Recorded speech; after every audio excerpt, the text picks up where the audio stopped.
Happy जो भी अपने आप लगाना आगे लगा लेना। आई थिंक थोड़ा सा स्पेलिंग मिस्टेक नहीं वो उधर हो गया, कोई नहीं। तो आज हम लोग जो है गुड इवनिंग सभी को, अविष्ठा समाप्ति हिटलर गौतम सभी को गुड इवनिंग। आजकल बहुत टाइम पे आ रहा है, रोज रोज की तुम्हारी बेइज्जती कौन सहन करेगा है? लेट ओपी ये ओपी जाने क्या क्या लिखते हो, दिखता नहीं क्या हमको? मेरे में ऐड नहीं है, क्या ऐड नहीं है? तो चलिए स्टार्ट करते हैं। आज का टॉपिक काफी इंपॉर्टेंट रहने वाला है, आज का लेक्चर काफी इंपॉर्टेंट रहने वाला, बिकॉज आज के लेक्चर में काफी इंपॉर्टेंट टॉपिक देखने वाले हैं, जैसे कि विंड्स, साइक्लोन्स की दो तरह के, tropical, extra tropical, anti cyclone, ocean currents, weapon classification, that is whether, climate, ये सारी चीजें देखने वाले हैं आज के इस लेक्चर में। तो चलिए स्टार्ट करते हैं बिना ज़्यादा टाइम वेस्ट किए हुए। सबसे पहले विंड क्या होती है? विंड होती क्या है? विंड हवा होती है, पवन जिसको हिंदी में बोलते हैं। तो पवन चलती क्यों है, हवा चलती क्यों है? हर चीज़ के पीछे का रीजन होता है। तो विंड चलती है प्रेशर डिफरेंस की वजह से।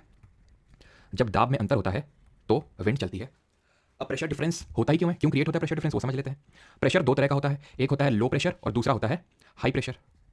लो प्रेशर और हाई प्रेशर। विंड जो है हमेशा चलती है हाई प्रेशर से लो प्रेशर की तरफ, उच्च दाब से निम्न दाब। दो तरह के दाब होते हैं, निम्न दाब, उच्च दाब। तो विंड हमेशा उच्च दाब से निम्न दाब, हाई प्रेशर से लो प्रेशर में चलती है। बात ये आती है कि हाई प्रेशर कहाँ पे क्रिएट होता है, लो प्रेशर कहाँ पे क्रिएट होता है?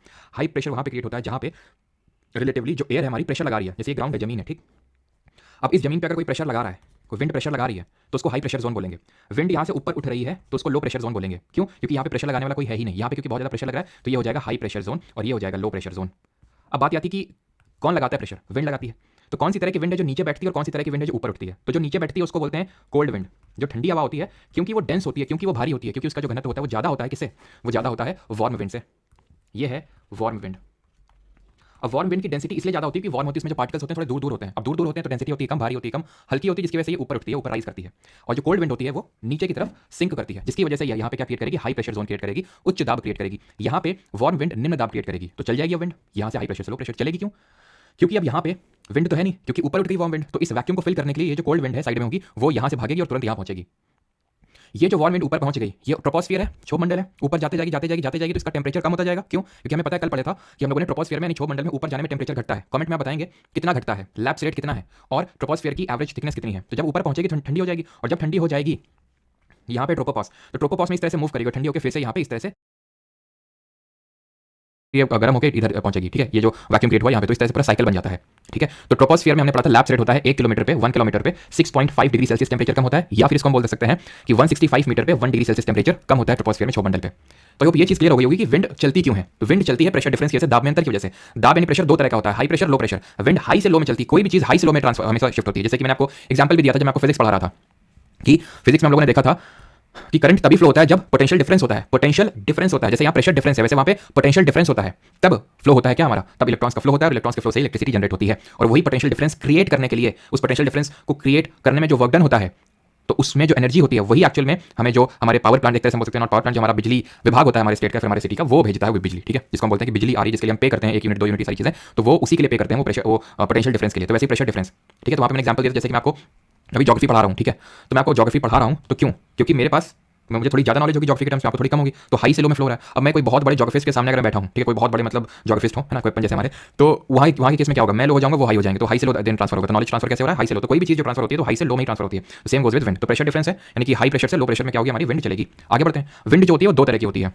विंड जो होती है पवन, वो दो तरह की होती है। एक होती है परमानेंट विंड, परमानेंट, जिसको कि हम ट्रेड विंड भी बोल देते हैं, व्यापारिक पवनें, और दूसरी होती है लोकल विंड्स, लोकल विंड्स। अब ये जो परमानेंट विंड होती हैं, व्यापारिक विंड, व्यापारिक पवनें जिनको बोलते हैं परमानेंट या फिर ट्रेड विंड्स, अब नाम में ये परमानेंट, यानी ये permanently all through out the year blow होती हैं। और क्योंकि इनके सहारे पहले ट्रेड यानी व्यापार होता था, तो इनको ट्रेड विंड बोल देते हैं। लोकल विंड है जैसे कि हमारे एक छोटे से क्षेत्र में, हमारे एरिया में ब्लो होती है। जैसे कि एग्जांपल दूं, हमारे इंडिया में गर्मियों के टाइम पे नॉर्थ इंडिया में लू चलती है, तो एक लोकल विंड है। अभी आप आराम से समझेंगे इसका मतलब है क्या एक्चुअल में ढंग से, ठीक है। तो ये जो आप अपने यहाँ पे स्क्रीन पे देख पा रहे हैं, ये विंड्स दिखाई गई हैं। कौन सी? ट्रेड विंड्स यहाँ पे दिखाई गई हैं। लेकिन आपको समझने में काफी कॉम्प्लेक्स लग रहा होगा, इसको मैं आपको आसान बनाता हूँ, ठीक है। इसको हटा देते हैं यहाँ पे और आप समझते हैं किस तरह से विंडें चलती हैं। तो ये हमारा ग्लोब है, ठीक। ये हमने ड्रॉ कर दिया इक्वेटर यानी कि भूमध्य रेखा, ठीक है, ध्यान से समझिएगा इसको। फिर यहाँ पे हमारा टॉपिक ऑफ कैंसर करके रखा है। यहाँ पे क्या टॉपिक ऑफ कैप्रिकॉर्न है, मकर रेखा है। इसको 23.5 डिग्री नॉर्थ लैटिट्यूड बोलते हैं, इसको 23.5 डिग्री साउथ लैटिट्यूड बोलते हैं। इतना सबको पता होगा, हम लैटिट्यूड लॉन्गिट्यूड सब पढ़ चुके हैं। ये क्या है? ये आर्कटिक सर्कल है। ये क्या है? अंटार्कटिक सर्कल है। इसकी अगर बात करें तो क्या 66.5 डिग्री नॉर्थ, और ये क्या है? 66.5 डिग्री साउथ। ये क्या है? 23.5 डिग्री साउथ। ये क्या है? 23.5 डिग्री नॉर्थ, ठीक है। ये 0 डिग्री। अब आप मुझे बताइए कि विंड हमेशा हाई से लो में चलती है, गर्मी ज्यादा कहाँ पड़ेगी, यहाँ पे कि यहाँ पे? अब वैसे बात है, इक्वेटर पे थोड़ी रिलेटिवली यहाँ पे 0 डिग्री के आसपास ज्यादा गर्मी होगी एज कम्पेयर टू यहाँ पे। इतनी बात सभी लोग एग्री करते हैं। यानी कि जहाँ पे गर्मी होगी वहाँ पे लो प्रेशर होगा, जहाँ पे गर्मी होगी वहाँ लो प्रेशर होगी, जो गर्म, क्योंकि अगर वहाँ गर्मी होगी तो वहाँ की हवा गर्म हो जाएगी, हवा गर्म होगी तो गर्म हवा ऊपर उठती है, तो लो प्रेशर क्रिएट होता है, निम्न दाब क्रिएट होता है। तो यहाँ पे अगर मैं बात करूँ तो लो प्रेशर क्रिएट हो जाएगा, यहाँ पे low pressure, low pressure, low pressure zone ये बन जाएगा आपका, है कि नहीं। सिमिलरली यहाँ पे भी मैं लिख देता हूँ दोनों side low pressure. Low pressure है तो रिलेटिव लो प्रेशर यानी कि इसके आसपास हाई प्रेशर होगा, उच्च दाब जब मैं बोलता हूं कि रिलेटिव, इसका मतलब क्या होता है, जैसे फॉर एग्जांपल मैं बोलता हूं मैं गरीब हूं, तो मैं गरीब किस सेंस में बोल रहा हूं खुद को, हो सकता है मेरे सामने मुकेश अंबानी खड़े हो तो मैं उनके सामने तो गरीबी है, लेकिन हो सकता है कि कोई अगर मान लो कि जो मुझसे कम अर्न करता हो, फिर मान लेते कोई भिखारी, तो उसके सामने मैं इकोनॉमिकली अमीर हूं, ठीक है। तो वो किसके सेंस में बात कर रहे हैं, आसपास कौन है, तो उसके सेंस में बोलते हैं कि लो प्रेशर है फिर हाई प्रेशर है, ठीक है। अब जैसे कि यहाँ पे लो प्रेशर है, फॉर एग्जांपल कहीं पे कोई ऐसा ऐसा रीजन हो जहाँ पे और भी ज्यादा गर्मी पड़ती हो, बहुत ज्यादा गर्मी पड़ती है, इससे भी ज्यादा, तो ये उस केस में हाई प्रेशर बन जाएगा। बट यहाँ पे जनरल सेंस से आप समझ रहे हैं कि भाई इक्वेटर के आसपास वाला जो रीजन है वो लो प्रेशर होगा, बहुत ज्यादा खुद को कंफ्यूज नहीं करना, ठीक है। और यहाँ पे हाई प्रेशर होगा, यहाँ पे क्या होगा, हाई प्रेशर, हाई प्रेशर का मतलब है उच्च दाब, ठीक है, उच्च दाब होगा। सिमिलरली यहाँ पे भी हाई प्रेशर इसी तरह से होगा, high pressure high pressure high pressure high pressure. तो विंड हमेशा चलती है हाई से लो, ठीक है, विंड चलती है हमेशा कहाँ से कहाँ, हाई से लो, इस तरह से विंड चलेगी, इस तरह से इस तरह से इस तरह से इस तरह से। नीचे अगर सदर्न हेमिस्फीयर में आ जाए दक्षिणी गोलार्ध में तो इस तरह से विंड चलेगी। Is that clear? किसी को यहाँ तक कोई डाउट नहीं होना चाहिए। मैंने आपको बताया लो प्रेशर कहाँ पे और हाई प्रेशर कहाँ पे, विंड हमेशा हाई से लो में चलती है। लेकिन यहाँ पे अगर आप फिगर में देखें तो विंड एक्चुअल में ऐसे नहीं चल रही है, घूम घूम के चल रही है, मटक मटक के चल रही है ना। तो ये ऐसा हो क्यों रहा है, विंड मतलब सीधे ना जाके ऐसे क्यों डिफ्लेक्ट कर रही है, क्यों डिफ्लेक्ट कर रही है? तो यहाँ पे एक फोर्स रोल पे आता है, that is Coriolis force, Coriolis force, Coriolis बल, जो कि हमने पहले भी देखा था, लेकिन मैंने क्वेश्चन आया था तो मैंने स्किप करवा दिया था कि हम लोग इसके बारे में आगे पढ़ेंगे, ठीक है। कॉरियोलिस फोर्स की खासियत ये होती है, एक सेकंड रुकना, यहाँ पे मैं थोड़ा सा स्लाइड क्रिएट कर लेता हूँ सो दैट मैं आपको क्लियरली समझा सकूँ।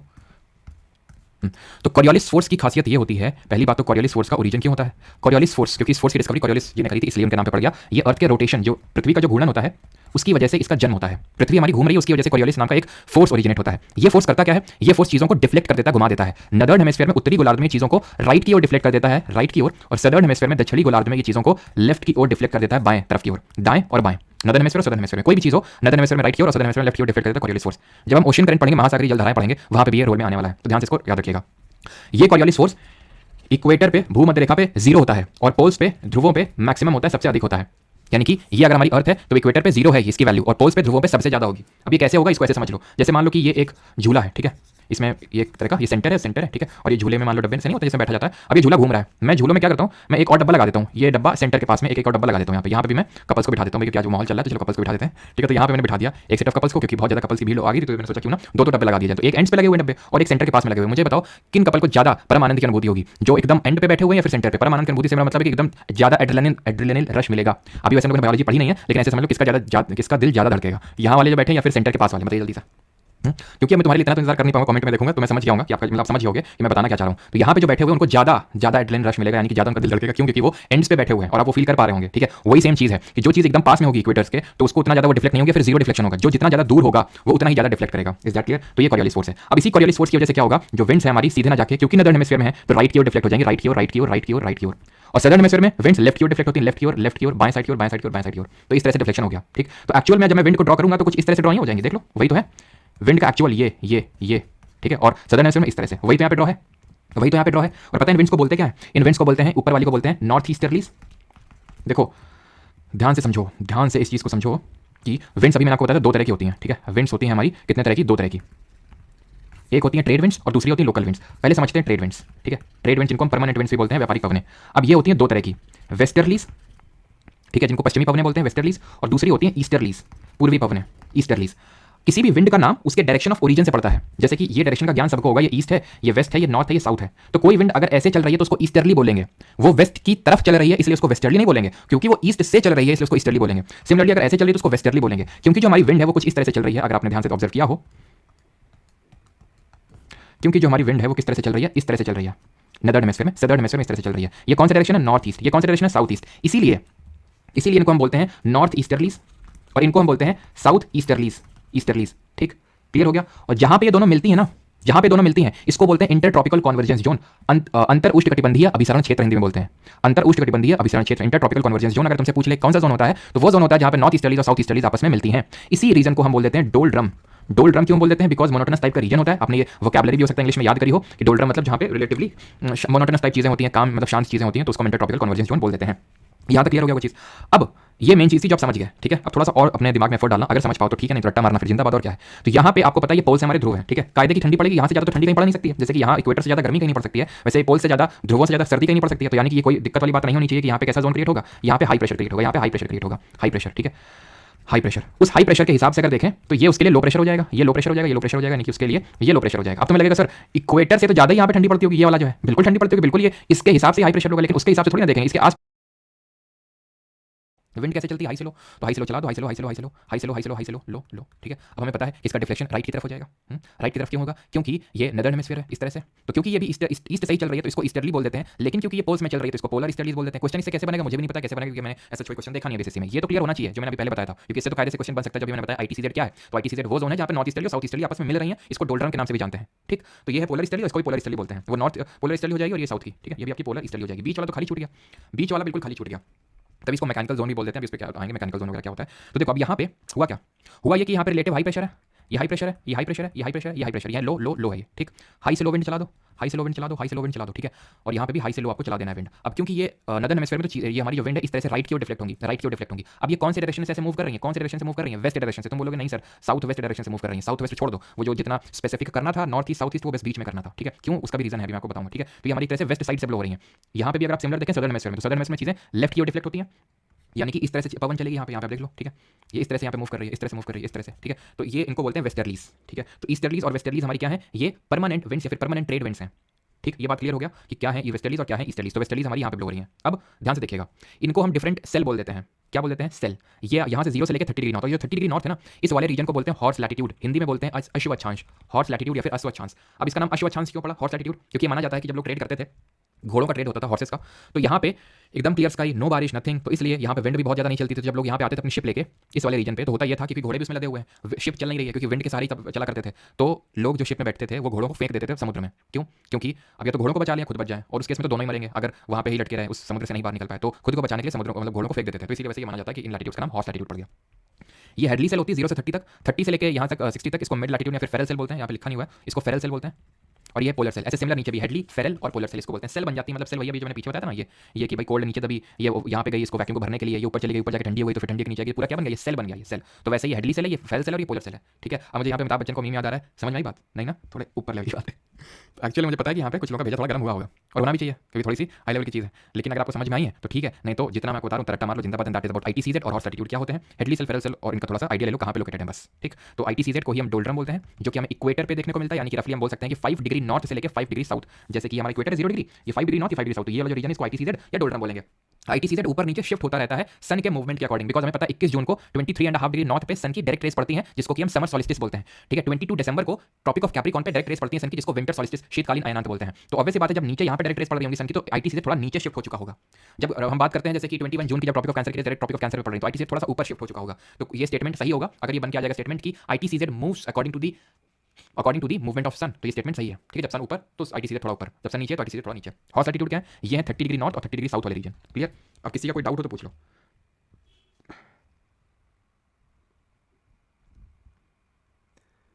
सर सामान लेके जा रहे थे कहाँ, तो आज मज़ा नहीं आ रहा है। तो यहाँ क्या मतलब तुमको नोरा फतेही की डांस वीडियोस दिखाने आते हैं रोज यहाँ पे, तो आज मज़ा नहीं आ रहा है, रोज मज़ा आएगा तुमको, कभी दिमाग पे थोड़ा लोड ही पड़ेगा। तो जेट स्ट्रीम्स कैसे आती हैं, वो बुलाई जाती हैं, अभी देखेंगे कैसे आती हैं वो भी जेट स्ट्रीम्स की। चलो आगे बढ़ते हैं। तो मैं फिर से चीज़ों को नहीं होता तो समराइज कर देता हूँ ये, ठीक है। तो भाई ये है हमारा ग्लोब, ये इक्वेटर है, यहाँ से इस तरह से विंड चलती है, ऊपर वालों को नॉर्थ ईस्टर्लीज बोलते हैं, नीचे वालों को साउथ ईस्टर्लीज बोलते हैं, जहाँ पे मिलती है उसको ITCZ बोलते हैं। ये जो यहाँ पे चलती हैं टेम्परेट जोन पे, ये जो चलती है इनको वेस्टर्लीज बोलते हैं, पश्चिमी पवने बोलते हैं। बस वो पोलर छोड़ दो तुम, कहीं तेल लेने वो, इनको देख लो बस तुम, ठीक है। ये नॉर्थ ईस्टर्लीज, साउथ ईस्टर्लीज, ये आपकी वेस्टर्लीज यहाँ पे होती हैं, ठीक। अब ध्यान समझना अब है क्या, तो इस पर बाद में आते हैं, पहले हम ये समझ लेते हैं कि ये जियोस्ट्रोफिक विंड्स क्या होती हैं, ठीक है। चलो तो ये समझ लेते हैं कि वाटर जियोस्ट्रोफिक विंड्स, जियोस्ट्रोफिक विंड्स क्या होती हैं, यानी कि भूस्थैतिक, ठीक है, भूस्थैतिक पवनें क्या होती हैं। देखो विंड ऐसे चल रही थी, कोरियलिस फोर्स ने क्या किया, हल्का सा यहाँ पे डिफ्लेक्ट कर दिया, हल्का सा डिफ्लेक्ट किया राइट साइड में, ठीक। अब तुम्हें नहीं लगता है कि जब मैंने अभी तुम्हें बताया था कि पोल्स पे ज्यादा होता है कोरियलिस फोर्स, तो ज्यादा डिफ्लेक्शन होगा, और जब ज्यादा डिफ्लेक्शन होगा तो विंड क्या होंगी, जैसे मान लो विंड को चलना है, कैसे विंड को चलना है, मान लो ऐसे चलना है, ठीक है, ऐसे चलना, ऐसे चलना, मतलब चलना तो ऐसे था, विंड को चलना ऐसे था, ठीक है, विंड को चलना ऐसे था, ठीक है। तुम बोलोगे कोरियलिस फोर्स की वजह से लेफ्ट की ओर डिफ्लेक्ट हो जाएगी, लेकिन मैं बोलूँगी कोरियलिस फोर्स क्योंकि यहाँ पे बहुत ज़्यादा होता है तो बहुत ज़्यादा डिफ्लेक्शन होगा, यानी कि कुछ इस तरह से ब्लोने लगेंगी, इस तरह से ब्लोने लगेंगी। आइसोबार क्या होता है, आइसोबार वो लाइन होती हैं, lines connecting the points having same pressure, connecting the points having और पॉइंट्स और places having the same pressure, जिनका समान दाब होता है, उनको कनेक्ट करने वाली लाइन, जैसे कि यहाँ पे मैं ड्रॉ करता हूँ, कॉपी, ठीक है। यहाँ पे देखना, जैसे मान लो ये मुझे कोई पॉइंट मिला, ये पॉइंट मिला, ये पॉइंट मिला, ये पॉइंट मिला, ये पॉइंट मिला, तो इस तरह से क्या बन जाएगा, आइसोबार बन जाएगा। आइसोबार रफली लैटिट्यूड के पैरेलली ब्लो होते हैं, क्योंकि यार खुद ही सोचो कि यहाँ पे एक तरह का ऑलमोस्ट टेम्परेचर होगा, यहाँ पे एक तरह का टेम्परेचर होगा, तो इस वजह से सेम तरह का प्रेशर क्रिएट होगा, तो almost parallel to latitude blow होते हैं, क्लियर है चीज। यानी कि अगर मैं बोलूं कि विंड कैसे ब्लो होती है, wind perpendicular to isobar blow होती है, क्योंकि ये एक आइसोबार ऐसे यहाँ पे एक आइसोबार होगा, यहाँ पे कैसे आइसोबार होगा, तो विंड ऐसे ब्लो होती है ना, ऐसे ब्लो होती है हमेशा परपेंडिकुलर टू आइसोबार। लेकिन कॉरियोलिस फोर्स की वजह से जब हम बहुत ऊपर जाते हैं तो होता क्या है, जब हम बहुत ऊपर जाते हैं तो ये होता है क्योंकि वो बहुत ज्यादा डिफ्लेक्ट कर देती है, विंड को बहुत ज्यादा डिफ्लेक्ट कर लेती है, तो जो आइसोबार होते हैं इस तरह से उनके पैरेलल ब्लो होने लगती है विंड, वही विंड कहलाती है जियोस्ट्रोफिक विंड्स। ठीक है, तो ध्यान रखना, winds that blow parallel to isobar is called as geostrophic wind. ठीक है, winds that blow parallel to isobar, बस समानांतर जो आइसोबार के समानांतर यानी पैरेलली ब्लो करती है। आइसोबार मैंने आपको बता दिया आइसोबार होते क्या है। अब आते हैं लोकल विंड्स पे। परमानेंट विंड हमने पढ़ ली, जिनको ट्रेड विंड बोलते हैं, हमारी नॉर्थ ईस्टर्ली, साउथ ईस्टर्ली या फिर सिंपल ईस्टर्लीज एंड वेस्टर्लीज। एक चीज ध्यान रखना, ये है हमारा सदर्न हेमिस्फीयर। ठीक है, इतना सबको पता है। तुमसे मैं क्वेश्चन पूछता हूँ कि ये नदर्न हेमिस्फीयर और सदर्न हेमिस्फीयर, उत्तरी गोलार्ध और दक्षिणी गोलार्ध में सबसे तुम्हें लैंड मास यानी भूभाग ज्यादा कहाँ देखने को मिलेगा, नदर्न या फिर सदर्न हेमिस्फीयर में? कमेंट में बताओ जल्दी से, बताओ जल्दी से कमेंट में कि नदर्न हेमिस्फीयर या फिर सदर्न हेमिस्फीयर कहाँ पे भूभाग यानी लैंड मास ज्यादा देखने को मिलेगा। ऑलमोस्ट पूरा एशिया, ऑलमोस्ट पूरा एशिया नदर्न हेमिस्फीयर में, आधा ऑलमोस्ट ज्यादातर पार्ट अफ्रीका का भी नदर्न हेमिस्फीयर में है, पूरा नॉर्थ अमेरिका आपका यहाँ पे नदर्न हेमिस्फीयर, पूरा यूरोप नदर्न हेमिस्फीयर में है, बस साउथ अमेरिका और ऑस्ट्रेलिया और कुछ थोड़ा बहुत भाग अफ्रीका का, ये सदर्न हेमिस्फीयर में। यानी कि साउथ सदर्न हेमिस्फीयर अगर हम देखें तो एकदम खाली मैदान है यहाँ पे। तो जब खाली मैदान होता है तो विंड जो है कई बहुत ज्यादा स्पीड से ब्लो होती है। जब खाली मैदान होगा, विंड्स को कोई ऑब्स्ट्रक्शन फेस नहीं होगा, तो बहुत तेज स्पीड से ब्लो करेंगी। इसी वजह से जो यहाँ पे वेस्टर्लीज ब्लो होती हैं उनको हम 3 नामों से जानते हैं, roaring 40s, furious 50s and shrieking 60s। ये क्या है 40s, 50s, 60s? 40 degree latitude, 40 degree south latitude पे रोर कर रही हैं, 50 डिग्री साउथ लैटिट्यूड पे जो वेस्टर्लीज ब्लो होती है उनको फ्यूरियस 50s बोलते हैं, 60 डिग्री पे जो ब्लो होती है उनको शेकिंग 60s बोलते हैं। तो अगर क्वेश्चन पूछ ले कि roaring 40s, furious 50s, shaking 60s क्या है, तो ये है वेस्टर्लीज यानी कि जो पश्चिमी पवन है, वेस्टर्लीज विंड है इन सदर्न हेमिस्फीयर। और क्यों इतनी तेजी से ब्लो हो रही है? क्योंकि यहाँ पे लैंड मास कम है। कई सारे हमारे ज्योग्राफिकल फिनोमिना इसी वजह से नदर्न हेमिस्फीयर में होते हैं, सदर्न में नहीं होते हैं, या फिर सदर्न में होते हैं नदर्न में नहीं होते हैं। उसके पीछे का कारण है ये लैंड मास का कम होना सदर्न हेमिस्फीयर में और नदर्न हेमिस्फीयर में ज्यादा। तो कभी भी ज्योग्राफी में अगर कोई क्वेश्चन बन जाए, पूछे कि नदर्न हेमिस्फीयर में ऐसा क्यों होता है, सदर्न हेमिस्फीयर में क्यों नहीं होता है, या फिर वाइस वर्सा, तो उसका आंसर होगा कि सदर्न हेमिस्फीयर में लैंड मास कम है, नदर्न हेमिस्फीयर में ज्यादा है। ठीक, अब आते हैं लोकल विंड पे। लोकल मतलब कि एक पर्टिकुलर पार्ट में ब्लो हो रही है, जैसे कि हमने देखा था ये जो ट्रेड विंड्स हैं वो इस तरह से ब्लो हो रही हैं, कोई एक पर्टिकुलर रीजन में ब्लो नहीं हो रही थी। ठीक है, तो यहाँ पे हम देखने वाले हैं जो लोकल विंड होती हैं। लोकल विंड्स को हम 2 कैटेगरी में डिवाइड करते हैं। जो हमारी लोकल विंड होती हैं, ये पवनें होती हैं, इनको 2 कैटेगरी में डिवाइड करते हैं। एक को बोलते हैं वार्म और दूसरी हॉट, यानी कि वार्म और सब गर्म गर्म क्यों है भाई, तो वार्म और कोल्ड। ठीक है, विंड्स। अब आते हैं कौन सी विंड कहाँ पे ब्लो होती है। बस 2 ही तरह के क्वेश्चन बनेंगे कि कहाँ पे ब्लो होती है और किस तरह की, गर्म है कि ठंडी है। सबसे पहले आप चिनूक पे। चिनूक गर्म है, गर्म क्यों है? अब ये तो नहीं पता गर्म क्यों, मतलब गर्म है। ठीक है, और इसको हम स्नो ईटर के नाम से जानते हैं, ध्यान रखना। ठीक है, snow eater, snow eater, snow को खा जाती है, बर्फ को खा जाती है। ऑब्वियसली बात है, गर्म होगी तभी खा पाएगी स्नो को। ठीक, यहाँ पे एक ब्लो होती है, उसका नाम है सेंटा आना। ठीक है, सेंटा आना, वो भी आपकी वार्म विंड है। ठीक है, यहाँ पे ब्लिजर्ड चलती है, वो आपकी कोल्ड विंड है, लेकिन ये पूछेगा ब्लिजर्ड एक तरह के आपके बर्फीले तूफान होते हैं। ठीक है, यहाँ पे ये देख रहे हो कितना एकदम भर भर के यहाँ पे लोकल विंड देखने को मिल रही है। तो इस पर थोड़ा सा फोकस करते हैं। फोकस कैमरा में जल्दी फोकस करो। तो यहाँ पे जो अफ्रीका वाला है, सिरोक्को, हरमटन और खमसिन, तीनों वार्म विंड्स हैं। ठीक है, तीनों ही वार्म विंड्स हैं, तीनों ही अफ्रीका में ब्लो रही हैं। सिरोक्को, ठीक है, हरमटन और खमसिन। ठीक है, हरमटन एंड खमसिन। क्लियर? तो अगर इनकी बात करें तो ये सिरोक्को जो है ये ब्लड रेन, ठीक है, इसको बोलते हैं कि ब्लड रेन कॉज करती है। कैसे? देखो, ये सिरोक्को अगर ध्यान से देखो तो यहाँ पे सहारा डेजर्ट है। अभी वैसे तो मैंने वर्ल्ड ज्योग्राफी में ये चीज़ आपको नहीं पढ़ाई, आज हमारा वर्ल्ड ज्योग्राफी का लास्ट लेक्चर है, बट अभी एक कंपोनेंट बचा हुआ जहाँ पे मैं आपको सारे माउंटेन रेंजेस, डेजर्ट ये सब पढ़ाऊंगा अलग से। ठीक है, लेकिन कल से आप लोग की इंडियन ज्योग्राफी स्टार्ट हो जाएगी। तो सिरोक्को जो है यहाँ पे सहारा डेजर्ट है, रेगिस्तान है, लाल कलर की मिट्टी है। जब भी मिट्टी यहाँ से हवा चलती है तो मिट्टी को उठाती है, यहाँ पे आपका मेडिटेरेनियन सी भूमध्य सागर यहाँ से पानी उठाते हुए यहाँ पे बारिश करती है, जो कि एक तरह की लाल कलर की थोड़ा सा होता है, तो इसलिए इसको ब्लड रेन बोल देते हैं। ठीक, खमसिन जो है आप ये कौन सा देश है जरा बताइए जल्दी से कमेंट में, कौन सा देश है ये है इजिप्ट। तो इजिप्ट में ब्लो होती है खमसिन। ठीक है, इजिप्ट में ब्लो होती है खमसिन। और हरमटन की अगर बात करें तो यहाँ पे ब्लो हो रही है, इसको बोलते हैं गिनिया कोस्ट। यहाँ पे गल्फ ऑफ गिनिया करके, गिनिया करके कंट्री है, तो इसको गिनिया कोस्ट बोलते हैं हरमटन। इसको हम डॉक्टर विंड के नाम से भी जानते हैं, बिकॉज ये वहाँ पे थोड़ी सी राहत देती है वहाँ के लोगों को, तो इसलिए इसको डॉक्टर विंड बोलते हैं। तो ये हमारी वार्म विंड्स। वैसे तो हमारी इंडिया में भी ब्लो होती है लू। लू भी क्या है? लोकल विंड, और वो भी एक वार्म विंड है। ठीक, अभी आते हैं कोल्ड विंड पे, ठंडी ठंडी विंड्स पे। तो यहाँ पे बोरा एंड मिस्ट्राल ऐसे याद कर लो, जैसे नहीं सर्दियों के टाइम पे क्या होता है, सर्दियों के टाइम पे भाई जो हमारे जानवर वगैरह होते हैं तो उनको क्या बोरा है ना, बोरा डाला जाता है उन पे। बोरा तो सब लोग जानते होगे ना, तो वो बोरा डाला जाता है सर्दियों के टाइम पे। तो उसको आप ऐसे याद कर सकते हो कि जो बोरा है वो आपकी कैसी कोल्ड विंड होगी। ठीक है, बोरा एंड मिस्ट्राल, बोरा एंड मिस्ट्राल। क्लियर यहाँ तक? तो ये भी हो गई सारी हमारी बोरा एंड मिस्ट्राल हो गई। एंड ये हमारी बची होगी यहाँ पे ब्रिक फील्डर। ठीक है, ब्रिक फील्डर हमारी ये भी वार्म विंड है, यहीं पे मैं लेता हूँ, वार्म विंड्स हमारी ज़्यादा है। ठीक है, तो वार्म में ही आ जाएगी ब्रिक फील्डर, जो कि कहाँ की है? ये है ऑस्ट्रेलिया की। ठीक है, ब्रिक फील्डर ऑस्ट्रेलिया की। चिनूक कहाँ की है? यूएसए की। सेंटाना कहाँ की है? यूएसए की। सिरको, हरमटन, खमसिन कहाँ की है? अफ्रीका की। लू तो आप जानते हैं। बोरा एंड मिस्ट्राल कहाँ पे है? बोरा एंड मिस्ट्राल है आपकी, ये है यूरोप में। ठीक है, एंड एक तो हमारी छूट रही है, यहाँ पे आपको दिख रही है फोइन। ठीक है, ये जो फोइन है ये भी एक वार्म विंड है। ठीक, यहाँ पे मैं लिख देता हूँ फोइन। ये कहाँ पे ब्लो होती है? ये आल्प्स जो माउंटेन रेंज है, आल्प्स माउंटेन रेंज जो कि यूरोप में पड़ती है, माउंटेन रेंज, वहाँ पे ब्लो होती है फोइन। यहाँ पे आप देख लो, ये है। ठीक है, फोइन। बाकी बोरा एंड मिस्ट्राल हमारी कैसी है? कोल्ड विंड्स हैं। बाकी आपको जो यहाँ पे दिख रही है वो आपको पढ़ने की जरूरत नहीं है, पेम्पेर वगैरह। ठीक है, इतने में आपका क्वेश्चन जो आराम से बन जाएगा। राइट, बाकी तो चलो यहाँ पे है तो ये भी लिख देते हैं, कोल्ड विंड है आपकी। ठीक है, पेम्पेरो कोल्ड विंड है जो कि साउथ अमेरिका में ब्लो होती है। बाकी तो ये बर्ग और हबूब और ये सदर्ली, कार्बूरन, बुरन सब देखने की जरूरत नहीं है। ठीक है, तो यहाँ पे हमारा खत्म होता है लोकल विंड भी। अब आते हैं third type of wind, permanent देख लिया, लोकल देख लिया। अब आते हैं लैंड ब्रीज और सी ब्रीज क्या होते हैं। लैंड ब्रीज और सी ब्रीज यानी कि जो जमीन से चलती है पवन और जो समुद्री पवनें होती हैं। देखो होता क्या है, लैंड की प्रॉपर्टी होती है कि वो रैपिड, जल्दी हीटअप हो जाती है और जल्दी कूल डाउन हो जाती है। रैपिड हीटिंग एंड कूलिंग दिखाती है, रैपिड हीटिंग एंड कूलिंग। वहीं अगर हम बात करें जो वाटर होता है, वाटर की प्रॉपर्टी होता है कि स्लो हीटिंग एंड कूलिंग होती है। ठीक, अब तुम मुझे बताओ कि ये दिन का समय है, तुम भूल जाओ ये जो यहाँ पे एरो बने हुए, तुम एकदम उस पर फोकस मत करो अभी, ठीक है कैमरामैन, तुम जल्दी यहाँ से फोकस करो यहाँ पे कि लैंड जो है, जमीन है, वो जल्दी गर्म होती है, दिन का समय है, इंसोलेशन तो बराबर रिसीव हो रहा होगा ना, इनकमिंग सोलर रेडिएशन जो है आतपन वो बराबर रिसीव हो रहा होगा। कौन जल्दी हीटअप हो जाएगा? अभी बताया लैंड, ये धीरे धीरे हीटअप होंगी। तो मुझे ये बताओ रिलेटिव लो और हाई प्रेशर कहाँ बनेगा? ये क्योंकि लैंड जल्दी हीटअप हो रही है तो जहाँ हीटिंग ज़्यादा होती है तो उसको हम लो प्रेशर बोलते हैं, और क्योंकि ये थोड़ा सा लेट हीटअप होगी तो इसके कंपैरिजन में ये हाई प्रेशर होगा। विंड क्या है? विंड कहाँ चलती है? हाई से लो, तो बस यहाँ से पवन उठेगी विंड और यहाँ से विंड चलेगी, और विंड का नाम कैसे पड़ता है? जहाँ से वो चलना स्टार्ट करती है, तो that is why day time में चलेगी क्या? सी ब्रीज, ठंडी ठंडी sea breeze, cool sea breeze. ठीक है, तो यहाँ पे सी ब्रीज, तो जो कोस्टल इलाकों में जो लोग रहते हैं उनको गर्मियों में इस तरह से ठंडी ठंडी हवा देखने को मिलती है, महसूस करने को मिलती है।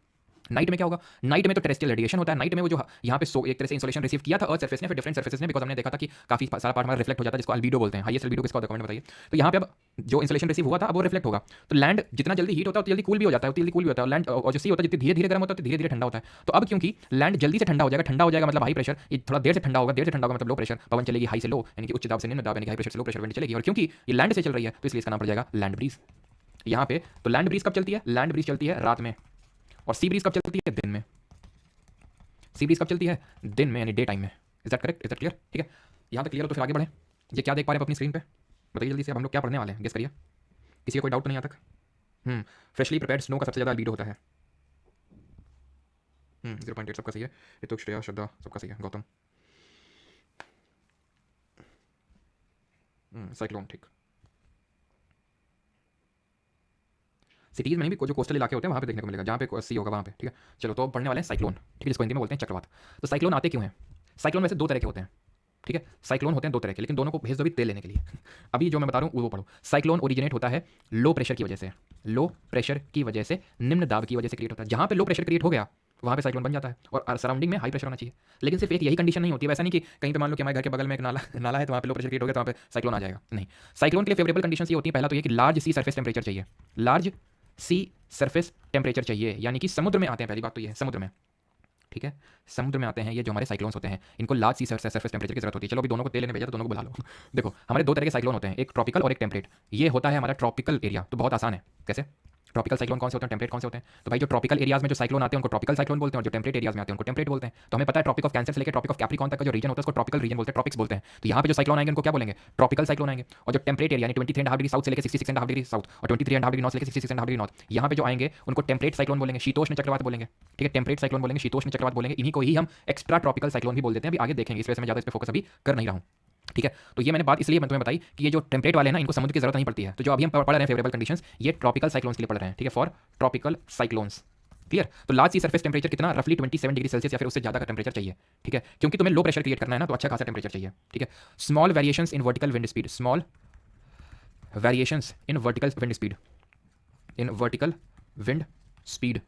ठीक, अब होता क्या कि जैसे मान लो यहाँ बहुत ज़्यादा टेम्परेचर हो गया तो लो प्रेशर क्रिएट हो जाएगा। अब लो प्रेशर क्रिएट होगा तो क्योंकि हवा यहाँ पे उठ रही है ना, तो इसी वजह से लो प्रेशर क्रिएट हुआ है। तो लो प्रेशर क्योंकि क्रिएट हुआ है और क्योंकि समुद्र में, तो समुद्र में पानी लेके उठेंगी, तो ऐसा नहीं कि बहुत ज़्यादा वर्टिकली विंड चल रही हो, तो अगर वो चल रही होंगी तो वो डिस्टर्बेंस बहुत ज़्यादा क्रिएट कर देंगे उनके फॉर्मेशन में, तो बन नहीं पाएगा। इसने क्या किया भाई, हमें सी सरफेस टेम्परेचर क्यों ज़्यादा चाहिए? क्योंकि जितना ज़्यादा टेम्परेचर होगा उतनी ज़्यादा हवा उठेगी पानी लेके, उतना ही ज़्यादा इंटेंस साइक्लोन बनेगा हमारा, अच्छा खासा साइक्लोन बनेगा। ठीक है, तीसरी अगर बात करें that is upper air divergence होना चाहिए। इस तरह से अपर में जब ऊपर एयर जाए तो उसका डाइवर्जेंस होना चाहिए। अभी आपको समझ में आएगा क्यों अपर air divergence, so that clouds बने। अब कल मैंने आपको बताया था जब साइक्लोन आता है तो कौन से तरह के क्लाउड्स यानी कि बादल बनते हैं। दो तरह के बादलों से मिलकर बने थे, एक तो वो बादल जो ओपेक होते हैं, रेन बियरिंग क्लाउड्स होते हैं, और एक वो जो वूल शेप के होते हैं जिनका बेस फ्लैट होता है, उनको क्या बोलते हैं? Cumulo nimbus cloud. तो ध्यान रखना, इनमें जो साइक्लोन में जो क्लाउड बनते हैं उनको बोलते हैं क्यूमुलो निम्बस क्लाउड, जो बहुत भयंकर बारिश करते हैं। These are the clouds with extensive vertical development, तो इसीलिए इनका अपर एयर डाइवर्जेंस होना चाहिए। ठीक है, and pre existing weak low pressure area. ठीक है, pre existing weak low pressure area होना चाहिए। ठीक है, एंड लास्ट इज कि कॉरियोलिस फोर्स होना चाहिए। अभी आपको समझ में आएगा कॉरियोलिस फोर्स क्यों होना चाहिए। देखो ऐसे समझो, ये है आपका लो प्रेशर। ठीक, ये लो प्रेशर है, इसके आसपास है हाई प्रेशर, इसके आसपास है क्या? हाई प्रेशर, इसके आसपास है हाई प्रेशर। ठीक, समुद्र में लो प्रेशर बन गया और उसके आसपास है हाई प्रेशर। विंड कहाँ से कहाँ चलेगी? हाई से लो चलेगी, हाई से लो चलेगी, हाई से लो चलेगी, हाई से लो चलेगी। अब मैं ये बात कर रहा हूँ नदर्न हेमिस्फीयर की, तो विंड डिफ्लेक्ट भी होंगी। क्यों? क्योंकि कॉरियोलिस फोर्स जो लग रहा है, कॉरियोलिस फोर्स नदर्न हेमिस्फीयर और सदर्न हेमिस्फीयर में अलग अलग तरह का डिफ्लेक्शन करता है। इसी वजह से मैंने अलग से लिख दिया नदर्न हेमिस्फीयर उत्तरी गोलार्ध। ये उत्तरी गोलार्ध में नदर्न हेमिस्फीयर में राइट की ओर डिफ्लेक्शन करता है, राइट की ओर डिफ्लेक्शन करता है, राइट की ओर डिफ्लेक्शन करता है, राइट की ओर डिफ्लेक्शन करता है। ठीक है, अब ये जो यहाँ से डिफ्लेक्ट हो रही है, ये यहाँ से डिफ्लेक्ट हो तो रही है, लेकिन क्योंकि यहाँ पे वैक्यूम क्रिएटेड है, क्योंकि यहाँ पे वैक्यूम क्रिएटेड एक तरह से लो प्रेशर की वजह से, क्योंकि अब यहाँ पे कुछ है नहीं, तो ये विंड्स इधर को मुड़ेंगी, ये विंड्स इधर को मुड़ेंगी, ये विंड्स इधर को मुड़ेंगी, ये विंड्स इधर को मुड़ेंगी, और ये चक्रवात बन गया ऐसे करके। ठीक है, वो अभी आपको दिखाऊंगा। तो ये किस तरह से घूमने लगी विंड्स, ये डायरेक्शन है घूमने का, आप नोटिस कर लो यहाँ पे, इस तरह से विंड घूम रही है इस तरह से, और ये कौन सा डायरेक्शन होता है? इसको बोलते हैं एंटी क्लॉकवाइज। तो इसी वजह से बोला जाता है कि जो साइक्लोन्स होते हैं नदर्न हेमिस्फीयर में, उत्तरी गोलार्ध में एंटी क्लॉकवाइज घूमते हैं, और इसका उल्टा हो जाएगा दक्षिणी गोलार्ध में, सदर्न हेमिस्फीयर में, जहाँ क्लॉकवाइज घूमेंगे। देखो यहाँ पे घूम रहे हैं एंटी क्लॉकवाइज, यहाँ पे घूम रहे हैं इस तरह से एंटी क्लॉकवाइज। ये आपका इंडिया है, ये है आपका बे ऑफ बंगाल, ठीक है, बंगाली खाड़ी, ये इंडिया है, ये अरेबियन सी है। सी से मतलब नहीं कौन से सी में घूमेगा, वो एंटी क्लॉकवाइज ही घूमेगा, ठीक। और जो सेंटर में ये है, ये वाला जो एरिया है, ठीक है, इसको बोलते हैं साइक्लोन की आंख, आई ऑफ साइक्लोन। ये बहुत ही काम रीजन होता है, काम रीजन होता है, नो क्लाउड्स, यहाँ बादल नहीं होते हैं। और इसके अराउंड कौन से बादल होते हैं, क्यूमुलोनिम्बस, बहुत भयंकर वाले बादल होते हैं। तो यहाँ पे तुम आई को देख पा रहे हो नोटिस क्लियरली, ये है जो, ये इसको बोलते हैं आई, ठीक है, यहाँ पे भी आप आई को क्लियरली देख पा रहे होंगे, ये आई, ये सेंटर में देखो आई है, उसको बोलते हैं आई ऑफ साइक्लोन। यहाँ पे तभी जैसे कि फॉर एग्जांपल ये जब साइक्लोन अंदर गया ना, तो जब ये आई वाला पार्ट पहुंचेगा कोस्ट में, तो उस समय बारिश रुक जाती है। तो जब साइक्लोन आता है तो बहुत भयंकर बारिश लेके आता है, क्योंकि ये पार्ट बादल है, ये बादल है। लेकिन जब आई पहुंचेगी वहाँ पे तो थोड़े टाइम के लिए बारिश रुक जाएगी, क्योंकि उसके पास कोई क्लाउड नहीं है। ध्यान रखना, क्लाउड उसके अगल बगल बने हैं, अपर एयर डाइवर्जेंस की वजह से बने हैं, ठीक। ये हिंदी में लिखा हुआ है कि क्या क्या उष्णकटिबंधीय चक्रवात बनने के लिए क्या क्या स्थितियां जरूरी होती हैं। इसके डिफरेंट नेम्स होते हैं, डिफरेंट जगहों में इसको डिफरेंट नेम से जाना जाता है, ठीक है। बट बिफोर दैट ये चीज आपको क्लियर हो गई ना कि एंटी क्लॉकवाइज नदर्न हेमिस्फीयर में घूमेगा, और सदर्न हेमिस्फीयर में यानी कि दक्षिणी गोलार्ध में ये क्लॉकवाइज घूमेगा, ठीक है। मैं बना के दिखा नहीं रहा हूं, बिकॉज आप बना सकते हो कि सदर्न हेमिस्फीयर में कैसे हाई हो जाएगा, और वहां पे लेफ्ट की ओर डिफ्लेक्शन होगा, तो वैसे बात है, उल्टा हो जाएगा, क्लॉकवाइज डायरेक्शन में घूमेगा, घड़ी की दिशा में, ठीक। और एक चीज चलो बाद में देखेंगे डिफरेंट नेम्स इसके क्या है। तो इसको अलग अलग जगहों में अलग अलग नामों से जाना जाता है, अलग अलग जगहों में अलग अलग नामों से जाना जाता है। जैसे कि आपने हरिकेन सुना होगा, जैसे कि आपने टाइफून सुना होगा, आपने विली विली पता नहीं सुना है कि नहीं सुना, लेकिन विली विली भी नाम है। और साइक्लोन को साइक्लोन भी कुछ एरिया में बोलते हैं, ठीक। तो यहाँ पे अगर हम सबसे पहले बात करें हरिकेन, ये कहाँ पे बोला जाता है, तो जो हमारा अटलांटिक ओशन वाला जो रीजन है, वहाँ पे साइक्लोन जो बनते हैं उनको हम बोलते हैं क्या, उनको हम बोलते हैं हरिकेन के नाम से। वो लोग वहाँ पे नामकरण किए हुए हैं, है साइक्लोन ही, बस हरिकेन बोल देते हैं। टाइफून की अगर बात करें तो ये साउथ चाइना सी वाला जो रीजन है, जैसे फिलीपीन, चाइना, जापान वाला जो रीजन है, साउथ चाइना सी, वहाँ पे इसको हम टाइफून के नाम से जानते हैं, ठीक। विली विली के नाम से ऑस्ट्रेलिया वाले इसको विली विली के नाम से जानते हैं, ऑस्ट्रेलिया वाले अंडर 19 क्रिकेट वर्ल्ड कप भी जीत गए, देखो, ठीक है। साइक्लोन के नाम से हम इंडिया वाले, हम इंडियन इतना थोड़ी ना करेंगे नामकरण, किन अलग से नामकरण करें, ठीक है, साइक्लोन है तो साइक्लोन ही रहो, ठीक है। यहाँ पे अगर हम बात करें क्या, एक क्वेश्चन जो एसएससी में तो अभी तक पूछा नहीं है, लेकिन पूछ सकता है, ठीक है, बाकी एग्जाम में पूछ बनता है। दैट इज, ये मैंने दो पिक्चर्स ऐसे ही लगाई हैं, वो जानबूझ के मैंने यहाँ पे लगाई हैं। ये है बे ऑफ बंगाल जहाँ पे साइक्लोन रीजन हो रहा है, और ये है अरेबियन सी। इतना तो सबको पता होगा ना, ये अरेबियन सी है, ये अरब सागर है, अरेबियन सी है ये। और ये क्या है, ये है बंगाल की खाड़ी, ये है बे ऑफ बंगाल। क्वेश्चन ये बन सकता है कि बंगाल की खाड़ी में क्यों ज़्यादा चक्रवात आते हैं, क्यों ज़्यादा साइक्लोन आते हैं अरब सागर के कंपैरिजन में, क्यों ज़्यादा चक्रवात आते हैं। कारण इसका ये है, पहला कारण तो ये कि ज़्यादातर जो हमारी नदियां हैं वो पूर्व की ओर बहती हैं और बे ऑफ बंगाल में जाके गिरती हैं, तो उसकी वजह से फ्रेश वाटर इन्फ्लक्स होता है यहाँ पे, जिसकी वजह से ऐसी कंडीशंस बन जाती हैं। सिर्फ यही कंडीशन नहीं, सिर्फ यही कारण नहीं है, सिर्फ यही कारण नहीं है, क्योंकि इसको यहाँ पे बहुत ज़्यादा एरिया मिलता है, यहाँ पे उतना ज़्यादा इसको एरिया नहीं मिलता, बिकॉज लैंड मास यहाँ पे थोड़ा सा ज़्यादा है, इसलिए दूसरा कारण। तीसरा कारण ये है कि जो साइक्लोन होते हैं वो ईस्ट टू वेस्ट मूव करते हैं, ऐसे चलते हैं साइक्लोन, ऐसे तुम्हें याद दिख रहा होगा, ऐसे चल रहा है। कुछ साइक्लोन है बिल्कुल एंटर करते हैं अरेबियन सी के थ्रू भी, काफी सारे रिसेंटली भी काफी सारे साइक्लोन आए हैं जो यहाँ पे गुजरात में हिट करते हैं, लेकिन ज्यादातर जो हमारे साइक्लोन का मूवमेंट होता है वो ईस्ट से वेस्ट की तरफ होता है। क्यों होता है वो भी समझ लो। देखो यहाँ पे आओ, साइक्लोन जो यहाँ पे बनेगा, जो साइक्लोन यहाँ पे बनेगा, जो साइक्लोन यहाँ पे बनेगा, उसको ये जो नॉर्थ ईस्टर्लीज हैं या फिर साउथ मान लो यहाँ बन रहा है, तो ये कहाँ से कहाँ लेके चलेंगी, बोलेंगे चलो वेस्ट की तरफ। तो इसीलिए साइक्लोन ईस्ट से वेस्ट में चलता है। क्यों, क्योंकि नॉर्थ ईस्टर्लीज ईस्ट से वेस्ट में भाग रही है, इसलिए तो साइक्लोन को भी ईस्ट से वेस्ट में लेके चलती हैं। और क्योंकि 0 डिग्री पे इक्वेटर पे कॉरियोलिस फोर्स 0 होता है, 0 होता है कॉरियोलिस फोर्स, इसलिए इक्वेटर पे नो साइक्लोन, कोई साइक्लोन नहीं बनेगा चक्रवात पे, क्योंकि साइक्लोन बनने के लिए घूमना जरूरी होगा, और घूम तो पाएंगे ही नहीं इक्वेटर पे, क्योंकि वहाँ पे तो कॉरियोलिस फोर्स 0 होता है। ठीक, क्लियर हो गया। तो आगे बढ़ते हैं अभी। तो एक बड़ा फैक्टर जो इसलिए रिस्पॉन्सिबल है कि क्यों बंगाल की खाड़ी में ज्यादा साइक्लोन आते हैं, क्योंकि हमारी ज्यादा नदियां, हम कल से जब इंडियन ज्योग्राफी स्टार्ट करेंगे तो वहां पे पढ़ेंगे रिवर्स वाले टॉपिक में कि ज्यादा हमारी नदियां पूर्व की तरफ बह के बंगाल की खाड़ी में गिरती हैं। ठीक है, आगे बढ़ते हैं और देखते हैं एक्स्ट्रा ट्रॉपिकल साइक्लोन, जिनको कि हम टेम्परेट साइक्लोन के नाम से भी जानते हैं, यानी कि जो हमारे शीतोष्ण कटिबंध के जो हमारे चक्रवात होते हैं, टेम्परेट साइक्लोन्स। अब क्योंकि ये साइक्लोन है तो ये भी लो प्रेशर के अराउंड बनेंगे, लेकिन बनने का तरीका थोड़ा कैजुअल है। क्यों कैजुअल है, क्योंकि एक्स्ट्रा ट्रॉपिकल जो साइक्लोन बनते हैं, पहली बात तो टेम्परेट एरिया में बनेंगे, ये बनते हैं लार्ज सी सरफेस टेम्परेचर की वजह से नहीं, ये बनते हैं फ्रंटोजेनेसिस की वजह से। फ्रंटोजेनेसिस, हाँ फ्रंटोजेनेसिस ये क्या होता है, ये होता है जब फ्रंट्स का फॉर्मेशन होता है। फ्रंट्स ये क्या होता है, हाँ फ्रंट्स, अब इसको बताते हैं फ्रंट्स होता है क्या। तो फ्रंट्स बनते हैं जब दो अलग अलग स्वभाव वाली वायु मिलती हैं आपस में, जैसे कि ये है हमारा ग्लोब। ठीक है, अब हमें पता है इक्वेटर से कौन सी जाएंगी, वार्म विंड जाएंगी, ठीक है, और ऊपर से कोल्ड विंड आएंगी, यहाँ से ठंडी ठंडी विंड आएंगी। तो ये दोनों यहाँ से गई, ये यहाँ से आई, ठीक है। तो ये विंड जब वार्म विंड पहुंचती है बोलती है कोल्ड विंड से और लड़ लो। कोल्ड विंड बोलती है ज्यादा गर्मी चढ़ी क्या है, अभी तुम्हारी गर्मी शांत करते हैं, बस हो जाती है लड़ाई इनकी। और जब लड़ाई होती है तो घर घर घर ऐसे घूमने लगती है, बस बन जाता है साइक्लोन। ये जहाँ पे भी cold air mass warm air mass से मीट करता है वहां पे फ्रंट बन जाता है, इसी को बोलते हैं फ्रंटोजेनेसिस। अगर कोल्ड विंड वहां से स्पीड से आ रही है तो वो वार्म एयर मास को उठा के फेंक देगी और वहां बन जाता है ऑक्लूडेड फ्रंट।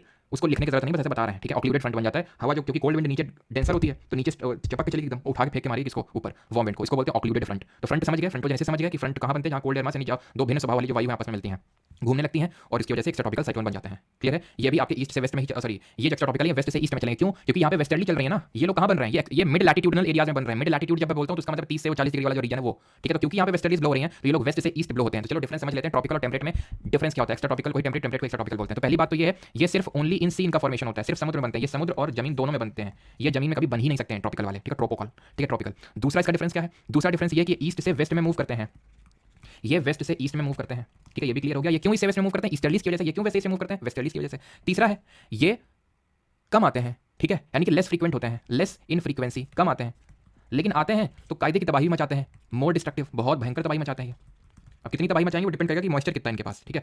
तो यहाँ पे ये ज़्यादा आते हैं, मोर इन फ्रीक्वेंसी होते हैं, अक्सर आते हैं। लेकिन क्योंकि जिसको अक्सर गुस्सा आता है उसका गुस्सा कोई ज़्यादा खास गुस्सा होता नहीं है, यानी कि लेस डिस्ट्रक्टिव। जिसको कम गुस्सा आता है, भयंकर गुस्सा आता है फिर उसको जब भी आता है ना, तो ये हमारे हो जाएंगे पॉइंट्स ऑफ डिफरेंस, ट्रॉपिकल और ये तो एक की डिफरेंस है ये कि ये ट्रॉपिक्स में आते हैं और ये आपके टेम्परेट एरियाज में आते हैं। यहाँ तक सभी को चीज़ें क्लियर है? बताइए जल्दी से, किसी को यहाँ तक कोई डाउट? कोई भी के होगा जो आज वैलेंटाइन डे सेलिब्रेट समझ सकते हैं तुम्हारा दर्द।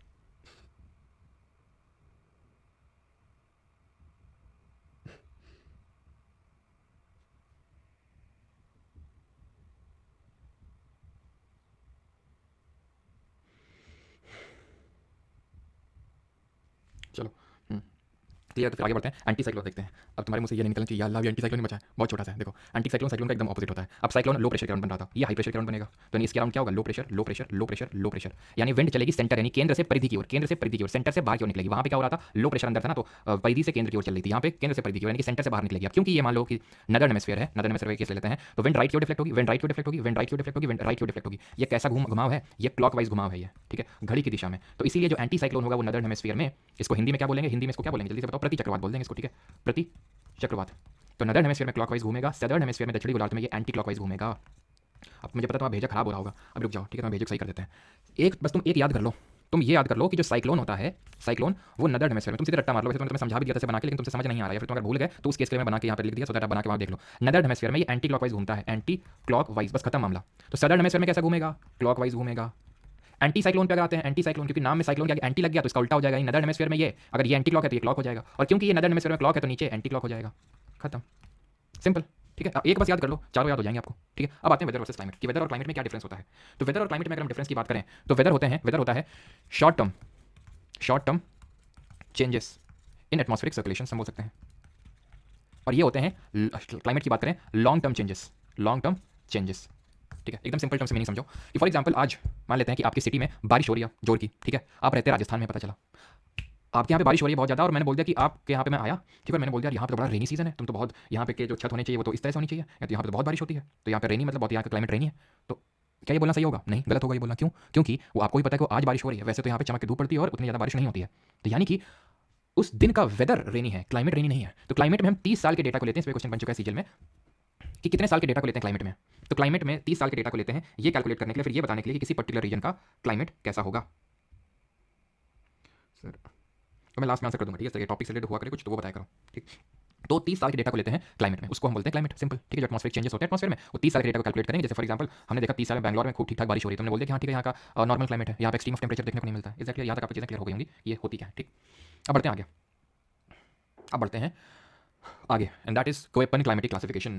क्वेपन करके हमारे एक साइंटिस्ट हुए, सर नॉट साइंटिस्ट, आप ज्योग्राफिस्ट बोल सकते हैं, जिन्होंने पूरे वर्ल्ड को 5 डिफरेंट क्लाइमेटिक जोन्स में बांट दिया इन 1918 1918 में इन्होंने क्या किया? इन्होंने एम्पिरिकल क्लाइमेटिक क्लासिफिकेशन दिया। क्या दिया इन्होंने? एम्पिरिकल क्लाइमेटिक क्लासिफिकेशन दिया इन्होंने, ठीक है, जिसके तहत इन्होंने पूरे वर्ल्ड को 5 डिफरेंट क्लाइमेटिक जोन्स में बांटा, जिसको इन्होंने अल्फाबेट से रिप्रेजेंट किया, A B C D and E, A B C D E, ठीक। 5 डिफरेंट क्लाइमेटिक जोन्स 1918, और इन्होंने कुछ लेटर्स का यूज किया, कैपिटल लेटर और स्मॉल लेटर, ठीक है। ए का मतलब होता है ट्रॉपिकल, यानी जहां जहां पे ट्रॉपिक्स वाला रीजन है, Tropic of Cancer, Tropic of Capricorn, तो वहां हम कैपिटल लेटर ए का यूज करेंगे, ट्रॉपिकल, ठीक। ये होता है वार्म टेम्परेट, ये होता है आर्कटिक सर्कल या एंटार्कटिक सर्कल, ये शीतोष्ण क्षेत्र है, टेम्परेट एरिया है। लेकिन यहां जितनी सर्दी पड़ रही होगी, यहां से देखना, यहां जितनी सर्दी पड़ रही होगी, क्या ट्रॉपिक्स के ऊपर, जस्ट ऊपर, जैसे कि इंडिया जो है बीचों बीच इंडिया से ट्रॉपिक ऑफ कैंसर गुजरती है करके गुजरती है, ठीक है। तो इसके नीचे वाला रीजन ट्रॉपिकल और इसके नीचे ऊपर वाला टेम्परेट। तो भैया ऐसा तो है नहीं कि जैसे तुम इसको क्रॉस करो यहाँ बर्फबारी पड़ने लगती है और यहाँ धूप पड़ रही है बहुत ज़्यादा, ऐसा तो होता नहीं है, ठीक है। उसके पीछे तो हमारे हिमालय भी एक रोल प्ले करते हैं, लेकिन इसका मतलब ये है कि ऐसा नहीं कि एकदम कोई लाइन है, बस लाइन की इधर खूब जोर की बर्फ और यहाँ पे खूब जोर की, क्योंकि हमें पता है इमेजिनरी लाइन सही है, ठीक है। तो इसको बोल देते हैं वार्म टेम्परेट, जो ट्रॉपिक्स के जस्ट ऊपर और जस्ट नीचे है, और जो दूर में आर्कटिक के पास उसको कोल्ड टेम्परेट बोल देते हैं। तो ये सी का मतलब है कि मतलब ट्रॉपिक ऑफ कैंसर के जस्ट ऊपर या ट्रॉपिक ऑफ कैप्रिकॉर्न के जस्ट नीचे, जिसको हम वार्म टेम्परेट बोल देते हैं, क्लासिफाई करने के लिए टेम्परेट रीजन्स को 2 पार्ट में, ठीक है। तो ये भी आप समझिए कि टेम्परेट हो गया, ठीक है। डी होता है cold snow forest type, cold snow forest, अभी मैं हिंदी में भी दिखा दूंगा, कोल्ड स्नो फॉरेस्ट टाइप। और ई होता है पोलर टाइप, यानी कि बहुत भयंकर ठंडी, जैसे पोल्स में ठंडी पड़ती है।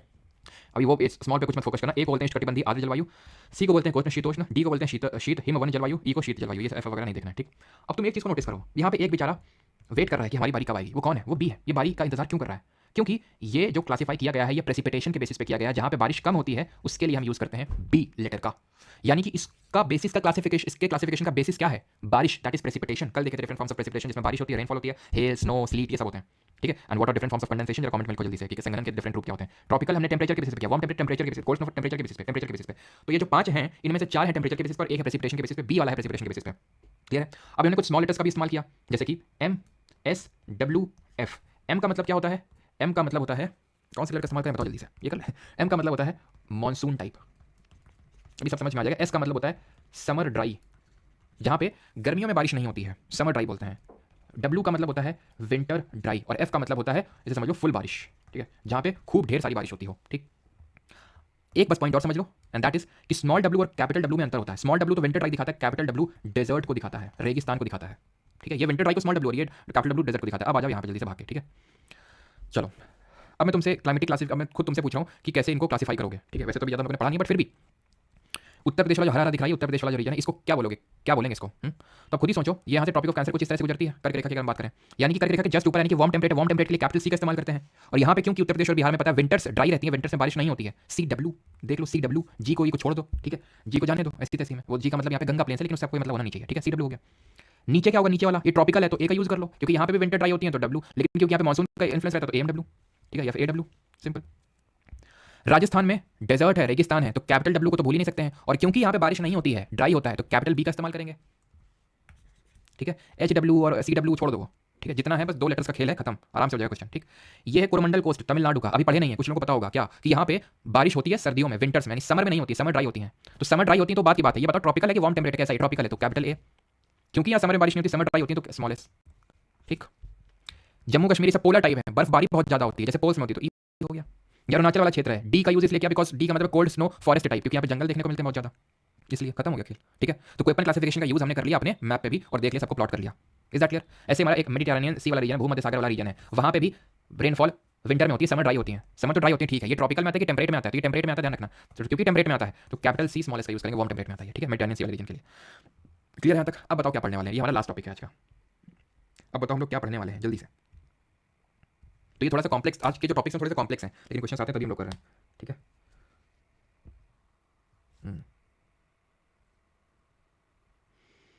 कुछ लोगों को कमेंट में कुछ और ही चल रहा होता है ना।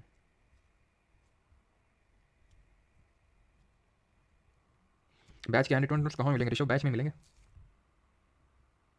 आज क्लास वही ले रहे हैं जो गंगोर सिंगर है। अच्छा क्या मतलब, मेरे को भी रोस्ट कर रहे हो तुम्हें? चलो फिर आगे बढ़ते हैं ओशन करेंट्स में। दुख दर्द पीड़ा है ना। खैर हंसते चेहरे का मतलब ही नहीं होता कि तकलीफ नहीं होती है ना, वरना मतलब है कि तकलीफों से डील करना होता। चलो भाई आगे बढ़ते हैं, ओशन करंट्स देखते हैं, समुद्री जलधाराएं देखते हैं। रीजन क्या होते हैं, क्यों ये स्टार्ट होते हैं, क्यों ये चलते हैं, मतलब जो हमारे ओशन करंट्स होते हैं।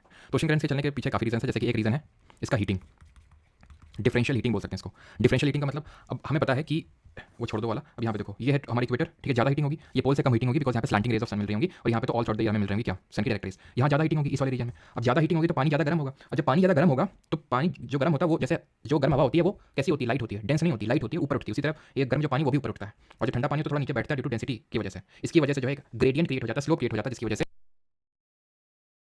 आई थिंक वॉइस लगा होगा, तो जिसकी वजह से क्या होता है, जिसकी वजह से यहाँ पे वाटर मूव करने लगता है, ठीक। दूसरा क्या रीजन है विंड, जो हवा होती है, जैसे कि हमारी जो ट्रेड विंड है वो क्योंकि जोर से चल रही है तो वो भी मूव करवाएंगी वाटर को, ओशन के वाटर को। करंट का मतलब क्या होता है, ये हम पढ़ रहे हैं ओशन करंट। करंट का मतलब होता है मूवमेंट, जैसे कि इलेक्ट्रिक करंट का मतलब होता है इलेक्ट्रॉन्स का फ्लो, इलेक्ट्रॉन्स का मूवमेंट, ठीक। वैसे ही यहाँ पे अगर हम बात करें तो यहाँ पे किसका मूवमेंट हो रहा है, ओशन वाटर का, तो इसलिए इसको ओशन करंट बोल रहे हैं। सिंपल, करंट का मतलब ही होता है मूवमेंट, ठीक है। तो विंड मूव कर रही है, लेकिन तुम्हें लगता है कि पानी इतना गहरा होता है, समुद्र इतना गहरा होता है, विंड पूरे पानी को लेकर चलेंगे साथ में नहीं, इसीलिए ओशन करंट जो होते हैं वो 2 टाइप के होते हैं। अगर हम बात करें थोड़ा सा अगेन वही अमिताभ बच्चन वाला मीम, तो ओशन करंट की अगर बात करें तो 2 तरह के होते हैं। एक तो हम सरफेस वाटर होता है, सरफेस वाटर ओशन करंट, और दूसरा होता है deep sea current, surface current और डीप सी। तो जो विंड होती है वो सरफेस को ज़्यादा इन्फ्लुएंस करती है, सरफेस का पानी लेकर चलती है ये, और surface ocean currents constitute only 10% of all the ocean current. मतलब मैं ये कह रहा हूँ कि जो पूरा पानी मूव कर रहा है उसमें से 10% सरफेस का मूव कर रहा है और 90% डीप सी का मूव कर रहा है। ये थोड़ा सा ध्यान रखना, सच क्वेश्चन बना तो नहीं है, लेकिन हाँ ये होता है फैक्ट। तो ज़्यादा मैं इसलिए बोल देता हूँ ताकि लोड ना लो तुम इसको रटने में, ठीक है, देख लो बस, और जहाँ पे इंपॉर्टेंट होता है वहाँ पे तो मैं अलग से बता देता हूँ। तो विंड भी इसके पीछे का एक रीजन होती है, ठीक है। और डेंसिटी डिफरेंस भी जो कि एक्चुअली में हीटिंग और अदर फैक्टर्स की वजह से क्रिएट हो रहा है, ये भी हो जाएगा। And at last how can you miss the force, जरा बताओ कौन सा फोर्स होगा, कौन सा फोर्स होगा वो बताओ, जिसकी वजह से ये पानी इतना घूम रहा है। ये देखो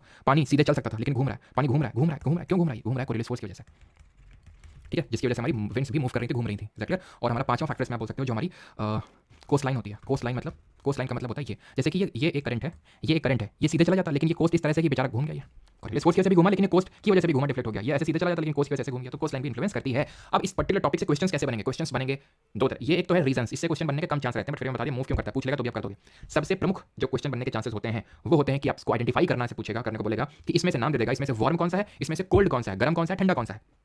अब तुम एक चीज को देखो, यहां से जो इक्वेटर से ऊपर की तरफ चलेगा वो वार्म ही होगा ना, और जो पोल से ऊपर की तरफ आएगा वो कोल्ड होगा। इसमें तो कोई समझने वाली दिक्कत होगी नहीं, क्योंकि इक्वेटर में गर्मी ज्यादा होगी तो पानी गर्म ज्यादा होगा, पानी गर्म ज्यादा होगा तो यहां से जो चलना स्टार्ट करेगा वो गर्म होगा, यहां से जो चलना स्टार्ट करेगा वो गर्म होगा, यहां से जो चलना स्टार्ट करेगा वो गर्म होगा, वो गर्म होगा, वो गर्म होगा, ठीक है। लेकिन जो नीचे से आएगा वो ठंडा होगा, नीचे से आएगा ठंडा होगा, नीचे से आएगा ठंडा होगा, ऊपर पोल से जो आएगा ठंडा होगा, ठंडा होगा, ठीक, ये ठंडा होगा।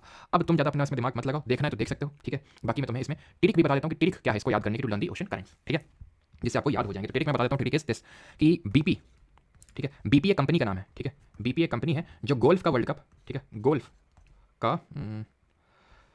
यहाँ पे आगे लिख दें या फिर नीचे लिखते हैं, वो गोल्ड का वर्ल्ड कप जीती है कैलिफोर्निया में, ठीक है, वर्ल्ड कप जीती है कैलिफोर्निया में, इस तरह से आप इसको याद कर सकते हैं। अब यहाँ आपको बताता हूँ ये है क्या, बीपी का मतलब क्या है, ठीक है। बी से है बेंगोला, बेंगोला करंट, पी से है पेरू करंट, जिसको कि हम हमबोल्ट करंट के नाम से भी जानते हैं, पेरू एक देश का नाम है, ये देखो यहाँ पे, ये है जो ये देश यहाँ पे पेरू है, तो पेरू, हमबोल्ट भी इसको जानते हैं, हमबोल्ट करंट, कंपनी से कोई कंपनी नहीं है। जी से क्या है, जी से है gulf stream, sorry gulf stream नहीं होगा, गल्फ स्ट्रीम तो वार्म हो जाएगा, यहाँ पे कोल्ड वाले पढ़ रहे हैं बस, ग्रीनलैंड हो जाएगा आपका, ठीक है, ग्रीनलैंड। ओ से हो जाएगा ओयाशियो, ओयाशियो, एल से हो जाएगा लैब्राडोर, लैब्राडोर, एफ से हो जाएगा फाकलैंड, ठीक है, ध्यान से देख लेना, फाकलैंड इस तरह से प्रोनाउंसिएशन पे मत जाना। डब्ल्यू से क्या है, डब्ल्यू से है waste Australian drift, waste Australian drift, अभी मैं आपको दिखा भी दूंगा, ठीक है। सी से है कैनरी, कैलिफोर्निया से है कैलिफोर्निया। ये जितने भी मैंने लिखे हैं इसमें से कोई सिंगल भी वार्म ओशन करंट नहीं है, सारे कोल्ड ओशन करंट हैं, और हम वार्म के लिए कोई ट्रिक नहीं देखेंगे, क्योंकि सिंपल सा लॉजिक है, ये सारे अगर कोल्ड हो गए तो इसके अलावा जो भी बच गया वो वार्म हो गया, तो क्यों हमें वार्म अलग से पढ़ना। अब देखो एक एक करके तुम दिखाता हूँ, बेंगोला, ये रहा बेंगोला, ठीक है, बीपी, पी से क्या था पेरू, ये रहा पेरू, ठीक है, फिर क्या कंपनी से कुछ नहीं था गोल्फ, जी से क्या था ग्रीनलैंड, ग्रीनलैंड, ठीक है, बस कंफ्यूज मत होना, गल्फ स्ट्रीम भी है जी से स्टार्ट होता है, लेकिन एक वार्म ओशन करंट, बस इसमें कंफ्यूज मत होना। ओ से हो जाएगा ओयोशियो, एल से हो जाएगा लैब्राडोर, एफ से हो जाएगा फाकलैंड, यहाँ पे फाकलैंड ड्रॉ नहीं है वैसे, तो यहाँ पे फाकलैंड इस तरह से यहाँ पे ड्रॉ नहीं है, तो छोड़ दो उसको, ठीक है, उतना इंपॉर्टेंट भी नहीं है फाकलैंड वाला, इंपॉर्टेंट वाला मैं फिर से बता दूंगा आपको अलग से भी। ये वेस्ट ऑस्ट्रेलियन ड्रिफ्ट है, वर्ल्ड कप, ठीक है, तो कप से हो जाएगा, सी से हो जाएगा कैनरी करंट एंड कैलिफोर्निया, ठीक है, कैलिफोर्निया हो गया। अब इसके बाद जितने बचे वो सब वार्म हो गया, गल्फ स्ट्रीम वार्म हो गया, ब्राजील करंट हो गया वार्म, अगुलास हो गया, यूरोशियो हो गया, ईस्ट ऑस्ट्रेलियन, मोजाम्बिक मत याद करना, ईस्ट ऑस्ट्रेलियन भी इंपॉर्टेंट नहीं है, कौन से भूलना ही मत, कभी भूल ही नहीं सकते तुम। गल्फ स्ट्रीम, लैब्राडोर, ये जो मैं इंपॉर्टेंट वाली जो सर्कल कर रहा हूँ, अलास्का, ठीक है, अगुलास, बेंगोला, पेरू, ओयाशियो एंड किरोशियो। अब लोग सर तो सब तो ड्रॉ कर दिए, बहुत है ये, देख लो ये सब मैंने नहीं लिया, जिनमें सर्कल मैंने कर रखा है वो आप भूल नहीं सकते किसी भी हाल में, ठीक है। कैनरी में भी सर्कल कर लो, ग्रीनलैंड और वेन उतना इंपॉर्टेंट नहीं है, ईस्ट ऑस्ट्रेलिया वाला इतना इंपॉर्टेंट नहीं है, वेस्ट ऑस्ट्रेलिया वाला भी उतना बहुत ज़्यादा इंपॉर्टेंट नहीं है, ठीक है, क्लियर है चीज़। तो ये जो मैंने सर्कल कर रखे हैं ये बहुत इंपॉर्टेंट है। अब इसके इफेक्ट क्या होते हैं, तो दो इफेक्ट होते हैं। पहला इफेक्ट ये होता है कि जहाँ warm ocean current, warm ocean current cold ocean current से मिलता है, जहाँ पे भी वार्म ओशन करंट, जैसे वहाँ पे हम देख रहे थे वार्म विंड अगर कोल्ड विंड से मिल रही तो क्या हो रहा था, कोल्ड विंड वार्म विंड आपस में लड़ रही थी दोनों, फ्रंटोजेनेसिस हो गया था, फ्रंट बन गया था और एक्स्ट्रा ट्रॉपिकल साइक्लोन बन गया था, तो यहाँ पे कोल्ड ओशन करंट है, ठीक है। जब दोनों मिलते हैं ना तो यहाँ पे क्रिएट होता है व्हाट, बेस्ट फिशिंग जोन्स, यानी कि अगर तुम्हें मछली चाहिए आज रात, ठीक है, बेस्ट फिशिंग जोन, तो जाला लेके सीधे पहुंचो कहाँ पे, नेटवर्क लेके, जहाँ पे तुम देख लो कहाँ पे करंट्स मीट कर रहे हैं। गल्फ स्ट्रीम और लैब्राडोर, ये न्यू फाउंडलैंड नामक जगह है, कनाडा में पड़ती है, सॉरी खालिस्तान में, न्यू फाउंडलैंड, तो यहाँ पे लैब्राडोर और गल्फ स्ट्रीम दोनों मिलते हैं, ठीक है, तो यहाँ पे अच्छा best fishing zone, Kuroshio Oyashio off the coast of Japan, यहाँ पे मिलते हैं, तो बेस्ट फिशिंग जोन, तो ये दो बेस्ट फिशिंग जोन हैं, और ये जो है जहाँ पे दोनों मिलते हैं ना तो ये फॉगी कंडीशंस क्रिएट करते हैं, और इसकी वजह से ये हार्बरिंग के लिए, हार्बरिंग का मतलब होता है जहाँ पे शिप्स वगैरह रुकते हैं, बहुत बेकार होती है ये, क्योंकि खुद ही सोचो अगर शिप्स आए और उनको दिखेगा नहीं फॉगी कंडीशंस की वजह से तो दिक्कत हो जाएगी ना। और फॉग एक फॉर्म का कंडेंसेशन, अभी मैं डिफरेंट फॉर्म्स ऑफ कंडेंसेशन आपसे पूछा था, तो ड्यू, फॉग, मिस्ट, ठीक है, different forms of condensation, clouds भी हमारे। एंड दूसरा effect is in the last point of this lecture is that is कि जहाँ पे कोल्ड ओशन करंट होते हैं वहाँ पे हमें डेजर्ट देखने को मिलते हैं, रेगिस्तान देखने को मिलते हैं, तुम्हें दिखाते हैं। ये कैनरी करंट है, यहाँ सहारा डेजर्ट है, वर्ल्ड का सबसे लार्जेस्ट हॉट डेजर्ट है। ये बेंगोला डेजर्ट है, यहाँ कालाहारी और नामीब डेजर्ट है। ये पेरू है, वर्ल्ड का सबसे सूखा, वर्ल्ड का ड्राइएस्ट डेजर्ट, एटकामा डेजर्ट यहाँ पे, ठीक है। कैलिफोर्निया है कोल्ड करंट, यहाँ पे मोजावे और सोनरन डेजर्ट है, मोजावे और सोनरन अभी लिख नहीं रहा हूँ बिकॉज वो उसकी क्लास नहीं है, वो हम अलग से करेंगे, ठीक है। मोजावे और सोनरन डेजर्ट है यहाँ पे। वेस्ट ऑस्ट्रेलियन है, ठंडा है, यहाँ पे ग्रेट ऑस्ट्रेलियन डेजर्ट्स हैं। तो ऐसा होता क्यों है? ऐसा इसलिए होता है क्योंकि जब यहाँ से विंड चलेगी, पहली बात तो सर यहाँ पे ईस्टर्लीज चल रही है, इस तरह से ईस्टर्लीज चल रही हैं, ठीक है, वेस्टर्लीज तो ऊपर चल रही है ना, दो कारण है इसके, एक तो यहाँ पे ईस्टर्लीज चल रही हैं, तो ईस्ट से जब आएंगी ये जो विंड आएंगी तो यहाँ से मॉइस्चर उठाएंगी, बारिश कर देंगी, जब यहाँ तक पहुँचेंगे तो उनके पास कोई मॉइस्चर बचेगा नहीं, तो ऑफशोर हो जाएंगे। यहाँ से विंड आई आई आई, ठीक है, खूब बारिश पानी लेके आई, बारिश करके यहाँ तक आते आते कुछ बचा ही नहीं, ठीक है। अब पता चला थोड़ा बहुत यहाँ से विंड चलती भी है जो ऐसे करके वो, क्योंकि जब यहाँ पे आती है तो ठंडा करंट है, और ठंडा करंट से अगर ऊपर से जाएंगी तो खुद भी ठंडी हो जाएंगी, और ठंडी विंड्स की, कोल्ड विंड की मॉइस्चर होल्डिंग कैपेसिटी कम होती है, तभी साइक्लोन में दबा के बारिश होती है ट्रॉपिकल वाले में। क्यों? क्योंकि वो वहाँ पे बनते हैं जहाँ लो प्रेशर होता है, लो प्रेशर का मतलब गर्मी कायदे की, और कायदे की गर्मी मतलब कायदे की गर्म हवा, और गर्म हवा की मॉइस्चर होल्डिंग कैपेसिटी बहुत ज़्यादा होती है, अच्छी खासी होती है, कोल्ड विंड की बहुत बेकार होती है। तो जब यहाँ से विंड थोड़ी बहुत चलेगी भी तो ठंडी हो जाएगी, और ठंडी विंड की मॉइस्चर होल्डिंग कैपेसिटी नहीं है, तो चलेगी भी तो मॉइस्चर जब भाई नहीं तो बारिश कहाँ से होगी, इसीलिए यहाँ पे डेजर्ट देखने को मिलते हैं हमें, रेगिस्तान। ठीक, खत्म हो गया हमारा टॉपिक, अब करेंगे इसके क्वेश्चंस। चलो भाई, तो करते हैं क्वेश्चंस।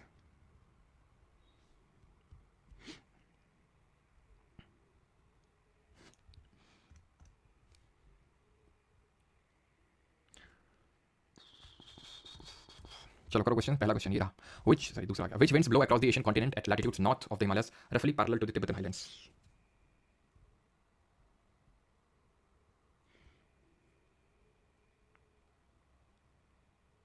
क्वेश्चन से सारा समराइज हो जाएगा श्रद्धा जी, ठीक है।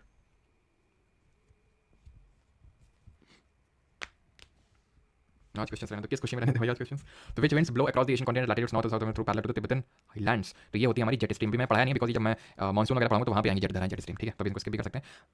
Which force is responsible for deflecting winds towards the right in the right and left in the northern and southern hemisphere respectively, ठीक है। ये बताइए, और कॉज क्या होता है इनका ओरिजिन का वो भी बताइए, what is the cause of origin.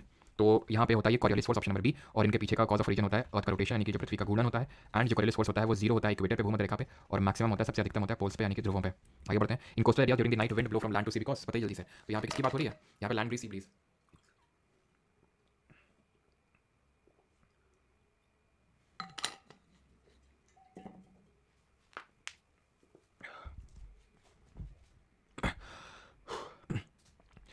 तो during the night wind blow from land to sea, because क्यों, क्योंकि low pressure is created on land, land to sea चल रही है, लैंड टू सी चल रही है मतलब लो प्रेशर, हाई प्रेशर है लैंड पे और सी पे लो प्रेशर है, ठीक है। हाई प्रेशर ना वाटर कूल स्लो लैंड, ये सही हो, ठीक है। लैंड कूल स्लो गलत है आपका, लो नहीं, हाई प्रेशर होगा लैंड पे तभी तो लैंड से सी में चलेगी यानी कि नाइट के टाइम पे। अब लैंड टू सी लिखा ही हुआ है यानी कि क्या है, इसको बोलेंगे लैंड ब्रीज। कब चलेगी, नाइट के टाइम पे, और दिन के टाइम पे सी ब्रीज चलती है, ठीक है। पूरा मैंने आपको समझाया था, ठीक है। Question number 4, name the hot dry, या फिर से समझा देते हैं नहीं तो आप बोलेंगे सर देखो एक दिन का समझाता हूँ तो रात का अपने आप इसका उल्टा हो जाएगा, ठीक है। ये लैंड एसी, तो लैंड जल्दी जल्दी गर्म होती है और जो पानी होता है धीरे धीरे गर्म होता है, ठीक है। तो यहाँ पे लो प्रेशर और यहाँ पे हाई प्रेशर बनेगा, तो हाई से लो चलेगी यानी गर्मियों के टाइम, सॉरी दिन के टाइम पे सी से लैंड में चलेगी, दैट इज सी ब्रीज, और रात में उल्टा land breeze. Name the hot dry operating winds that blow in between Delhi and Patna, कौन से विंड है, और कमेंट में ये बताइएगा कि इसका कॉज ऑफ ओरिजिन क्या होता है, ये भी आप बताएंगे। कॉज ऑफ ओरिजिन भी क्या होता है, तो यहाँ पे सही आंसर ऑप्शन नंबर फर्स्ट लू, और लू का हम लोगों ने देखा था जो प्रोसेस ऑफ एडवेक्शन होता है उसकी वजह से ओरिजिन होती है, ठीक है। मैंगो शावर पढ़ेंगे, ये हमारे प्री मानसून शावर्स होते हैं, नॉर्वेस्टर प्री मानसून शावर्स होते हैं, सब प्री मानसून शावर्स होते हैं जो हम आगे पढ़ेंगे। विच among the following wind is associated with extreme cold and dryness, कौन सी हवा अत्यधिक ठंड और शुष्कता से संबंधित है, बहुत ज़्यादा ठंड और ड्राई होती है, कौन सी विंड होती है। हिमांशु ने आनंद अमरेश सबका सही है।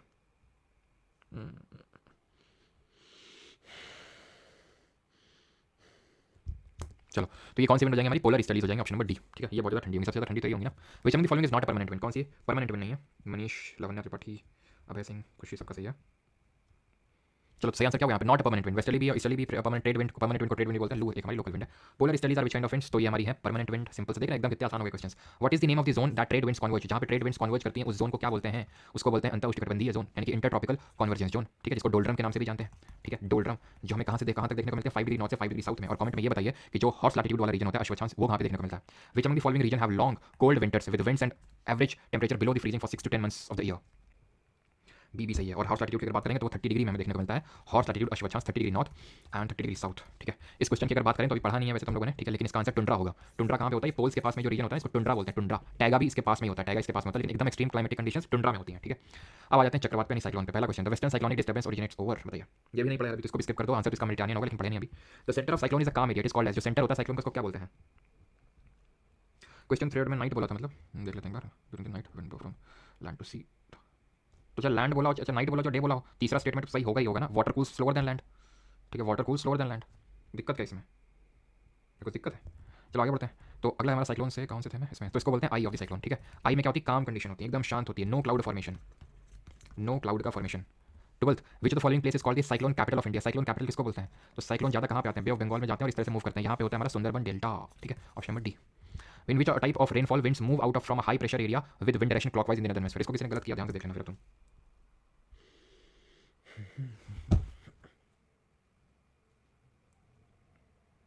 चलो तो सही आंसर क्या होगा यहाँ पे, winds move out from high pressure, तो हाई से मूव करती हैं, केंद्र से परिधि की ओर चलती हैं, क्लॉकवाइज है नॉर्दर्न हेमिस्फीयर में, anticyclone, option C D बोल रहे हैं। ओरोग्राफी, दिमाग खराब है, ओरोग्राफी कहाँ से आ गई, ओरो यहाँ पे ओरो का मतलब क्या होता है, माउंटेन, यहाँ माउंटेन लिखा है यहाँ पे है, ओरोग्राफिक रेनफॉल कल पढ़े थे, आज तो पढ़े भी नहीं है, तुम लोग याद करते हो, ठीक है। Option number C, which of the following place is called the cyclone capital of India, देख चुके सुंदरबन होता है, द सेंटर ऑफ, ये भी तो हो चुका है, ये भी हो चुका है, रिपीटेड है question. In the context of India tropical cyclones originate over, Bharat के समुद्र उष्णकटिबंधीय चक्रवात कहाँ पर उत्पन्न होते हैं ज़्यादातर, सी और डी ऊपर नीचे है, मतलब क्या सी डी ऊपर नीचे, कौन सा क्वेश्चन था, ये वाला था। तो ये होगा आपका बे ऑफ बंगाल में, ऑप्शन नंबर सी, ज़्यादातर हमारे साइक्लोन्स बे ऑफ बंगाल में ओरिजिनेट होते हैं। अ cyclone is known by different names in different parts of the world, in Philippines it is called, मानना पड़ेगा आज तुम लोगों को, है ना। आज तो मुझे लगा था मजाक मजाक में कह रहे हो कि आज से छुट्टी कर दो, आज जाना है, दो तुम लोग तो मतलब सच में ही मतलब तुम लोग जैसा मैं सोच रहा हूँ, मतलब तो सारे लोग तो नहीं लेकिन काफ़ी लोग जो होंगे, है ना। चलो खैर ओयो की सेल्स बढ़ा रहे होंगे आज। खैर a cyclone is known by different names in different parts of the world, in Philippines it is called as, तो फिलीपींस कौन सा रीजन है, साउथ चाइना सी वाला, तो ये typhoon, option number C. Hurricane कहाँ पे बोलते हैं, एटलांटिक जो ओशन वाला रीजन है। विली विली कहाँ पे, ऑस्ट्रेलिया में। आज तो एकदम In early November, the low pressure condition shift over the Bay of Bengal. The transfer is related to the cyclonic low pressure which originates over. कहाँ originate होता है बताइए?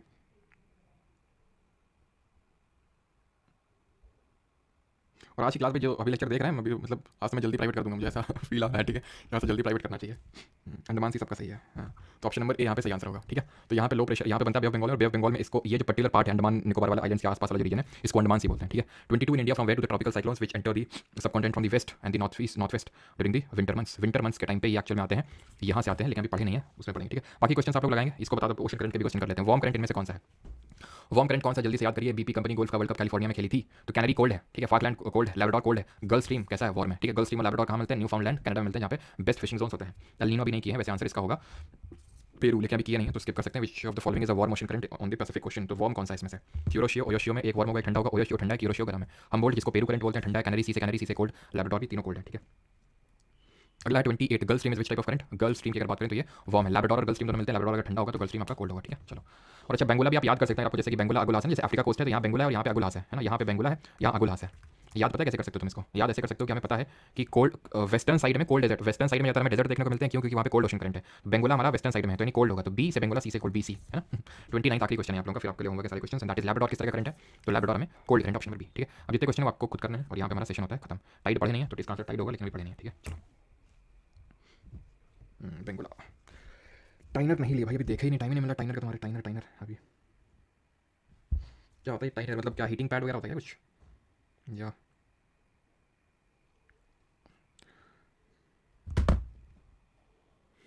सर एक्सरसाइज कर रहे हो?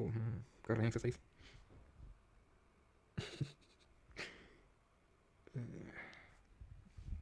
टाइफून बता दो, टाइफून में क्या है अभी बताना है? साइक्लोन का नाम है typhoon in the South China C.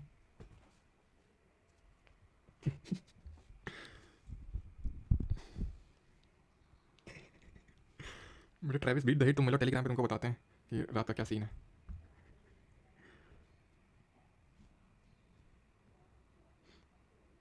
Sir बच्चों का आज क्या होगा, क्या हो गया है? चप्पल फेंक मारो।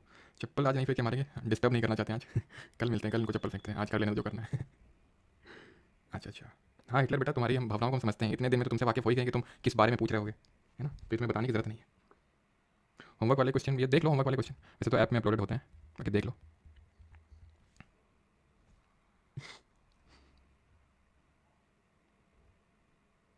सर आज कुछ बातें करो एक्स्ट्रा। अच्छा क्या बातें? आज जिस तरह के तुम लोग के मतलब डाउट्स मतलब कमेंट्स आ रहे हैं उस हिसाब से मैं बातें नहीं कर पाऊंगा, सिर्फ फंस पाऊंगा।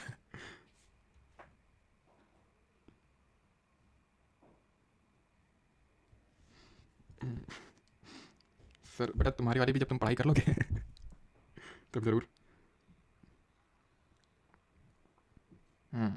ट्रैविस तुम्हारा भी हमको वैसे ही वाला सीन लग रहा है ना। वर्ल्ड हिस्ट्री का वन शॉट करवा दो टीजीटी के लिए। अच्छा वर्ल्ड हिस्ट्री का, वर्ल्ड हिस्ट्री का देखना पड़ेगा। सर आप नहीं गए हो।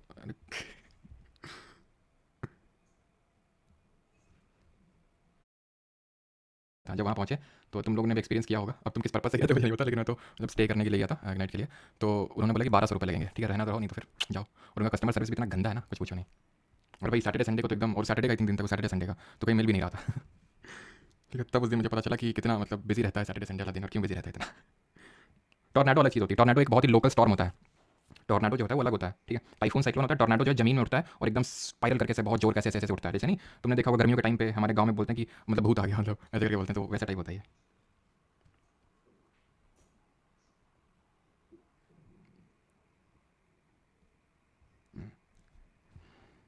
अच्छा बुकिंग मैं कर दूंगा, क्यों भी?